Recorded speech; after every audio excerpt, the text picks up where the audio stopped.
Allt bjart fyrir okkur tveim því Tömluskviði. 8500 kall? Nei, það kreppa. Hvernig líst þér á þennan bikarleik? Þetta verður svolítið töff, þetta svona trikkileikur en ef við spilum svona vel getur það að hafa þetta. Ertu tilbúin til þess að spá úrslit? Ég ætla að vera bjartur að spá 3-1 fyrir okkur. Ég hugsa að ég skori fyrst en svo setjum við 3. Hver skora fyrir framarana? Kitty Hauks, hann var búinn að lofa með markið þannig að hann setur allavega 1.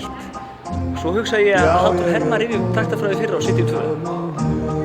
Þannig að við förum áfram sem sett. Já, ég er alltaf leið. Takk fyrir þetta, Tómas. Ég vildi því.